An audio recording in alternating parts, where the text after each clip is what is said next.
Oleh, ka channel suru boru po ti kha mo subscribe la api notification bell kha ron on nga on ham da sakwela kalom hleng o WhatsApp an video tan ta hen ka number ka ta thona ni e ron da hi ron ya ole subscribe ate che be fe kola tun dum chu thil dang dei kan siranga application net lo lampang thil dang dei kan sir da na ni til che song song kha da ka du wangin in lo en nga ti kan do zir hawanga application thar kan nei chunin kan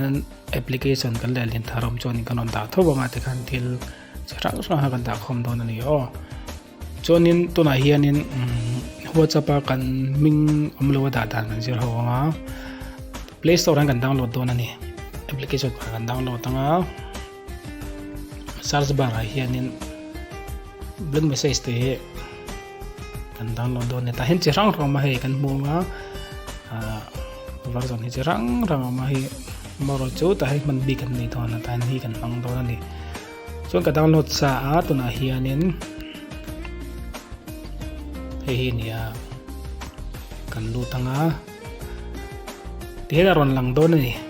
ti chuan he te lai ni noi berami hi kan copy nga hi kan te panga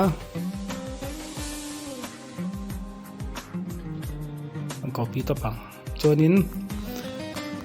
i WhatsApp kan lut na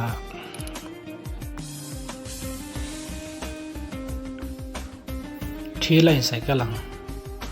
setting ai lut anga chuan i profile name ai lut don ani pencil man lut la ta hianin ai delete la ni chani copy ka i pe sang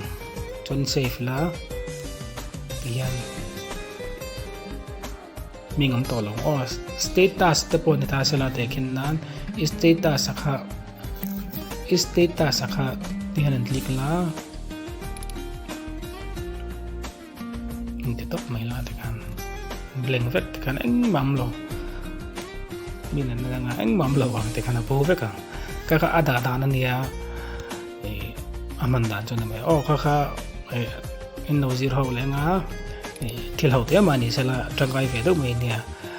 o khati so khalung sela ka channel kalo subscribe la on share la